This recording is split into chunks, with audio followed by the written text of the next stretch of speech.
Hey guys, what's up? It's Nicole. Welcome back to my channel, Real Talk Recovery, where we talk about recovery from addiction and I share my life with you.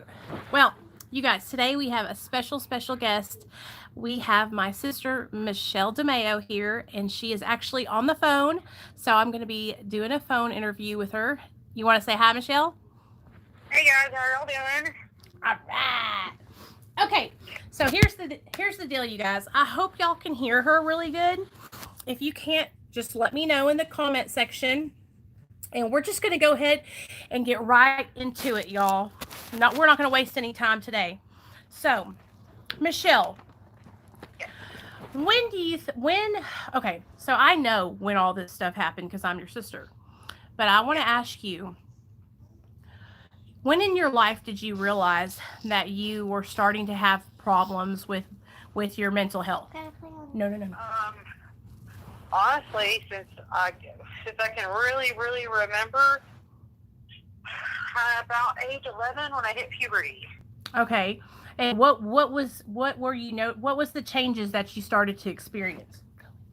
I was just so angry all the time. Angry and confused and upset all the time. And just not knowing I wasn't okay. I always knew there was something wrong with me, and I was depressed all the time. There's no little kid. Yeah, remember? Honestly, I cannot remember. I mean, I remember writing in journals talking about death and depression and wanting to kill myself, and writing stories and everything else about just being depressed and angry and having meltdowns and lash outs and not knowing what was wrong with me and why I was the way I was. You know, now that you bring that up, I remember when you were little because you were in Gifted and Talented. And I remember you writing stories that were such elaborate stories. Remember? Yeah. And you would write, I mean, they would be like novels. That's how long these stories would be. And I couldn't sleep. I had a hard time sleeping, so that's why I would write. So when we were growing up, what I remember from when we were growing up is you just being so angry at me and my sister, at me and Christine, and especially at mom and dad when mom would have to wake us up in the morning. This is one thing that I will never forget, is waking up for school one morning and you were so mad that you were chasing us all around the house with a knife. Yes. Do you remember that? Yes, I do.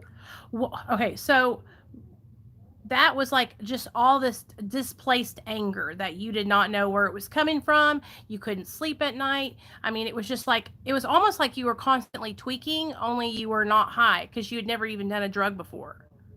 Right. It was like this mania all the time. Okay. Yeah. When you started to experience all that stuff and everybody in the family didn't know what was going on, when was the first time you ever tried drugs or alcohol? Well, I didn't start doing all that till I was about 14. Mm-hmm. About 14. And what was the first drug that you ever tried? Of course, marijuana. And what did you think about marijuana? Tell everybody, how did marijuana affect you, Michelle? Well, I mean, any drug didn't do well with me. No drug was okay for me because it messed with me, my mental state always. I never was okay. And the marijuana, what I remember is like you being really paranoid. Yeah. And thinking that you couldn't breathe. Yes. It's still like that to this day if I try it. One time me and Michelle, when Michelle got back from, well, this is before you went to the Rose home. Before my sister went away to the Rose home, I had started dating a guy named Robert.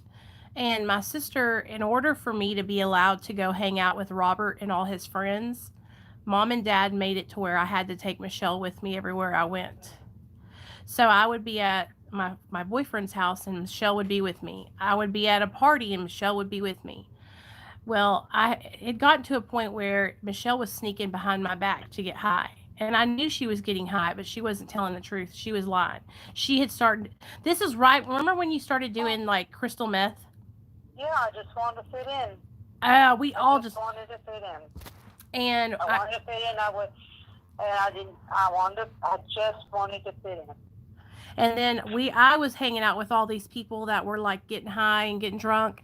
And so I was taking her with me because I had to be able to go out and do stuff. And so honestly, I feel guilty because I feel like if I wasn't hanging out with those kind of people, maybe that you would never got on drugs. Oh, I would have been on there regardless. What you talking about? I was the ringleader in bad decisions with my friends, my 4 friends. And then what started happening is Michelle started taking over, and she'd be beating me to the house. She would be at home. I would skip school, and she would already be there with her friends. And so then whatever, dude, you were there with your friends, and you're like, "What took you so long to get here?" But you were there too. There was a couple times where you beat me, and then what started happening is we just joined forces, and we just started skipping together. You were able to conceal it better than me. I got out of control so fast because mentally I can't. I barely can hang on now, just being sober.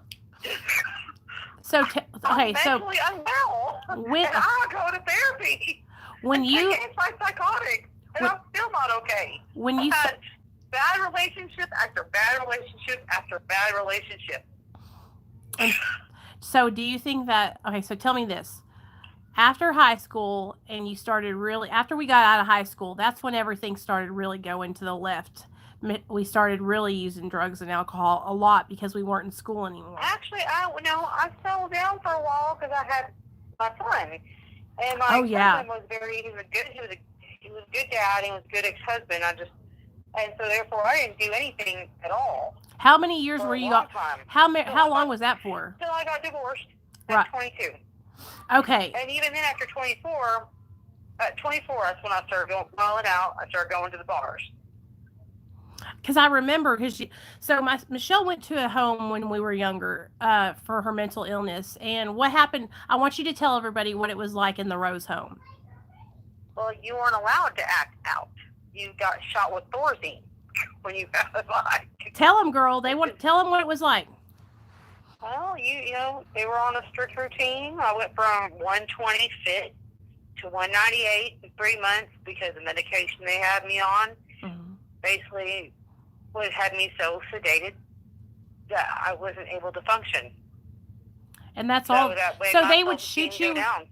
They would shoot you with Thorazine if you were bad. Oh yes, this is like you're attacking orderlies and stuff. I don't know. Now listen to me, people. I'm not proud of how I acted or what I did because it hurts me to think of myself like that. But if you're dealing with a teenager or a child that's acting out, there is hope at the end of the tunnel. They will eventually, if you get them help and the right help that they need, then there is hope. Right. There is hope. And that's the thing. I think of that when you got put in the Rose home, that's what we thought was what my mom and dad, that's what they thought that had to happen for my sister to get better. But honestly, when they put her in there, like she said, you guys, she was a zombie. And I can remember. But it did make me better for a long time. Because they were able to get her on medications, and balance you out on medications, huh? Yes. But it was scary for me and Christine. And it's a struggle. And it still is a struggle because you're always, when you're bipolar, with bipolar 1 disorder, you're always going to take medication for the rest of your life. And sometimes your medicine stops working, and you have to go back and get it tweaked with, messed with, and you just got to keep on trying. And there's going to be some side effects, and it's horrible. Yeah. And it's not easy. How many medications have you been on? Oh God. Well over 30. 30? Well over. At one time, I was taking 12 different medications at one time. Okay, so you have bipolar 1 disorder. That's what you have. And at the time, I think I grew out of the oppositional defiance disorder. Uh-huh. That's what they called it. When you're defiant against authority and authority figures. Uh-huh. I think I grew out of that. So basically, as a young kid, it's like when you were growing up, you were always having this anger. You were always having like it's just like these weird feelings going inside of you, and you didn't know how to control it. And then finally, when mom and dad figured out that they needed to really get you help, and you were able to go into the Rose home and get therapy. Yeah, I was gone for 3 months. I remember, girl. I thought it was 6 months. That's how long I thought it was. It was 3 months. It was gonna be 6 months, but God bless Dad had got me out of there. I was honestly, crying. Poor Mom and Dad were scared to let me out. They were scared for me to go home because I was such a terror. And I took away a lot from Christine and Nicole. I took away a lot because Mom and Dad were so focused on me. And I feel a lot of guilt and sad about it, but it is what it is. And you can only move forward. You can't look back. Oh yeah, and you know what? Like I think about that sometimes, but mom and dad were trying. Like imagine having 3 daughters back to back to back to back. I mean, there's gonna be a time where one daughter is gonna be the monopoly. Is gonna be taking the most time.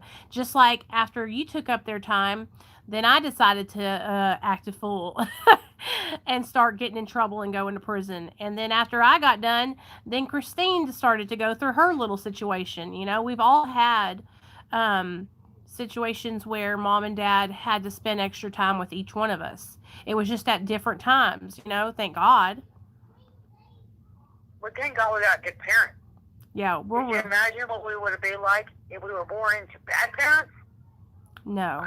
I can't imagine if mom and dad were drug addicts or, abused us or anything like that. Like we are so fortunate to have a family that like actually loves us and cares for us and still supports us even after all the horrible things we did.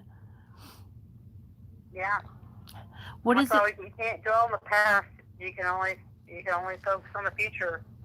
Tell me this. What is it like having bipolar now as a grown up? Well, it's still hard.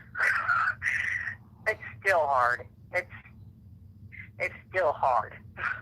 But being aware of it and not self-medicating helps a lot. What have you, tell me this, Michelle, since you gotten sober, it's been how long? 3 years since you got sober? Mm-hmm. Okay. So Michelle got sober about a year after I got sober. I've got 4 years. She's got 3 years. When you got sober, what do you think a lot of the reasons why you were getting high was because you didn't know how to cope with your mental illness? Yes, that and when you're hanging out with everybody that's doing it, you just do it too. Right. So it's like I wasn't the best mom. I wasn't really there because I was too focused on me. I was selfish. I was a selfish person for many years. I was very selfish and self-centered. I didn't see the whole picture because all I ever cared about was me. It is hard. Hey, Michelle, it could have happened to me too. I did the same thing with Nate when I had Nathaniel, and you were unselfish. You were selfless enough, Michelle, to stay sober during your pregnancy. My sister was so bomb, y'all, as a pregnant person. She quit taking all her medications, and when she got pregnant, she was better. Remember that? Yeah. Remember when she got pregnant, it was like her hormones equaled her out, and she was like a normal person. But yeah, and I can't take birth control. That shit makes me crazy as hell. Yeah, and see, do you see where like okay, you have bipolar and you have addiction, but you had enough wherewithal to stop using drugs while you were pregnant with your son. Oh yeah, and afterwards, I didn't start doing drugs until after Nicholas he had him 4 or 5. Mm-hmm. And that's because I was hanging out with the wrong crowd and I just was young and stupid and made poor decisions. Yep. Made a lot of poor decisions. And then, a lot of the times I remember being over at the house when Nick was little and we were getting high all the time. And it was because we were like, I know we were always staying up. We were always awake, or at least I was. I don't know what you were doing. Yeah. And Well, I mean, I maintained for a long time. yeah. For a long time, I called myself a weekend warrior, and but I maintained for a very long time until the end. That's how it is, Michelle. We all are able to maintain for a certain amount of time, and then the disease of addiction takes over, and there's no maintaining. You cross over an imaginary line. It's different for everyone, though. You know, like I didn't maintain for very long, but some other people are able to maintain longer and be okay. Hold on, hey Cole, I gotta go. Mom's calling. Okay, love you. Bye. Wait. Of course, my mom's got a call. Let me call her right back. Make her talk to me on the way to my mom. My mom's picking her up to go,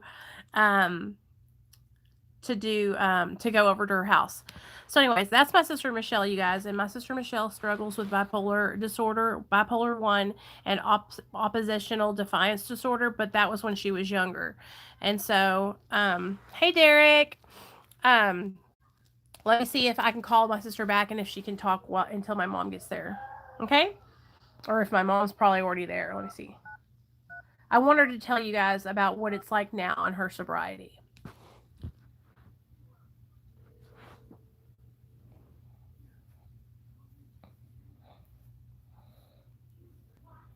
Hey. Okay, can you finish this up with me real fast, okay? Okay, hold on. Putting you on speakerphone. Okay, this is what I want you to talk to everybody about. I want you to tell them what it's like now, being sober, being bipolar. How are you handling, you know what I'm saying? Like you've been going through a situation just this past couple of days. How do you handle it? What are you doing different? Tell us, Michelle. Well, I just try to stay focused on the prize, and the prize is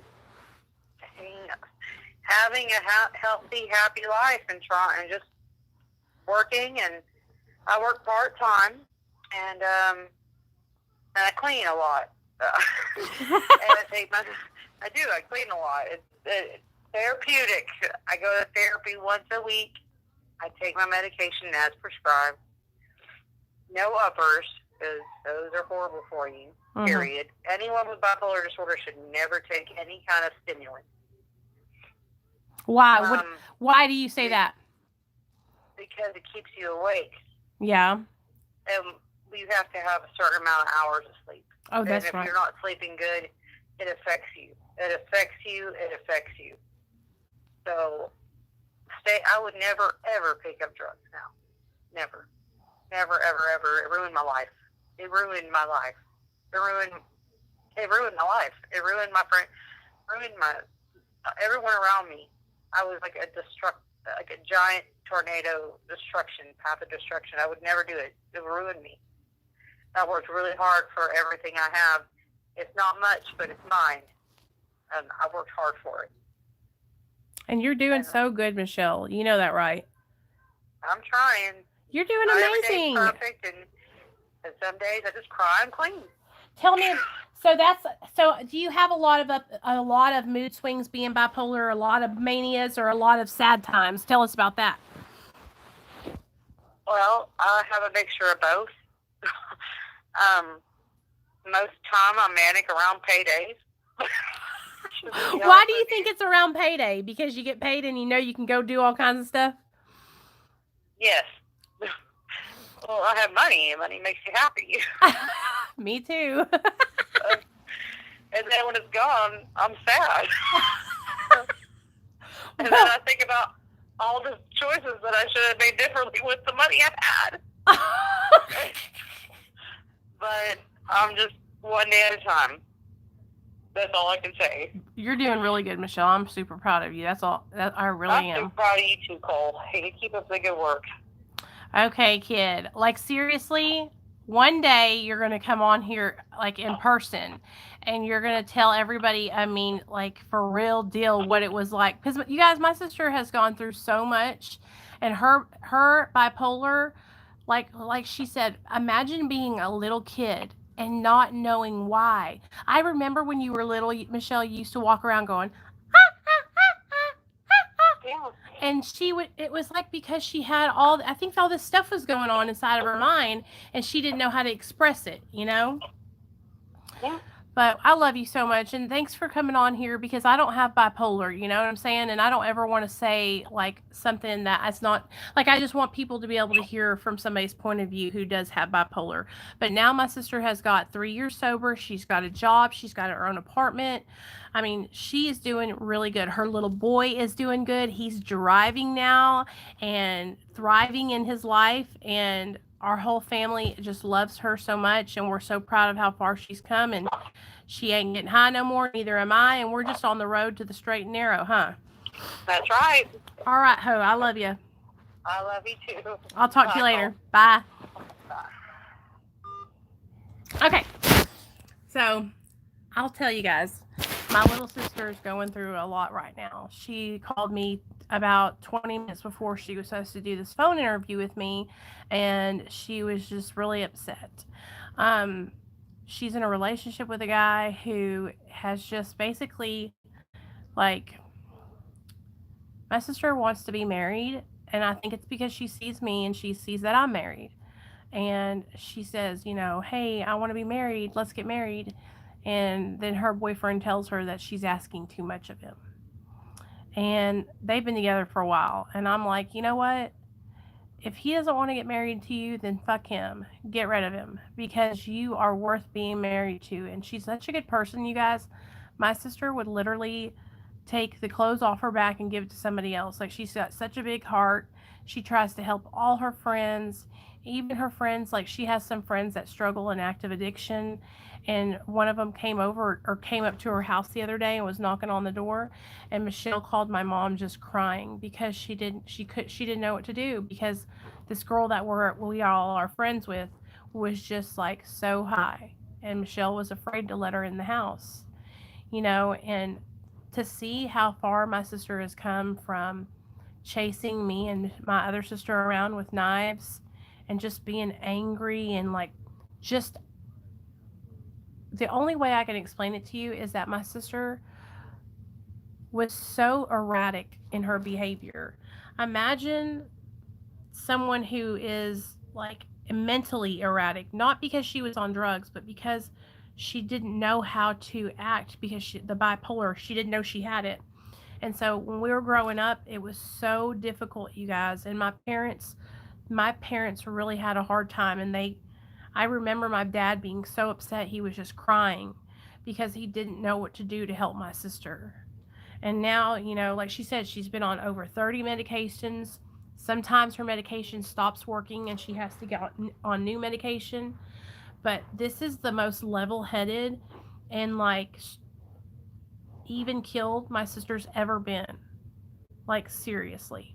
So I just wanted you guys to kind of hear a little bit about her from her point of view, and I hope you guys were able to hear it really well. And I hope anyone who struggles with bipolar disorder, if you're struggling and you need support, you know, you can always reach out to me, and I'm sure my sister wouldn't mind talking to anybody if they needed to talk. But I love you guys, and that's all I got for y'all tonight. So I hope y'all have a good night, and I'll see y'all later.